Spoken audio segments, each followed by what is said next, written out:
Allez, bonjour à tous, on y retourne. Encore une fois, le sertissage descendu. Dans une des vidéos, je vous avais présenté un exercice qui était en cuivre, sur du descendu qui était fait sur du plat, plus en surface. Là, on peut retrouver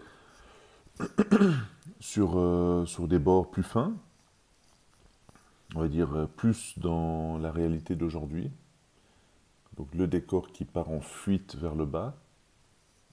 Comme je vous avais dit, ça donne un autre charme. Donc quand on est de dessus, on voit cet alignement de pierre avec les grains qui tiennent la pierre. Et puis dès qu'on commence à pencher sur le côté, qu'est-ce qui se passe? On commence à découvrir le décor.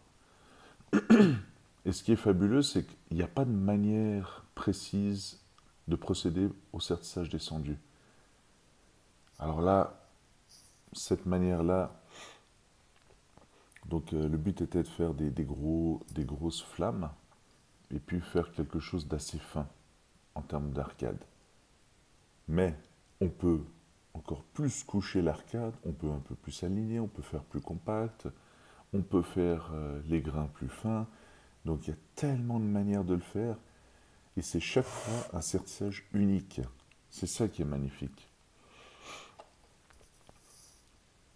Donc quand vous avez ça sur votre doigt, moi je vous dis que ça claque, hein, avec les reflets. Donc là, imaginez, la pièce n'est pas polie, hein, c'est juste serti tout simplement.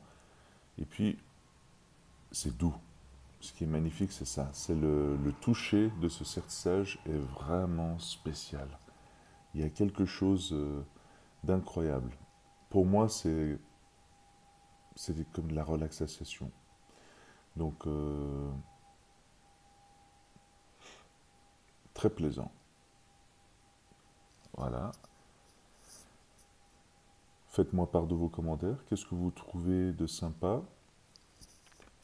Plus les griffes, plus l'arcade qui a été fait, qui est très fin.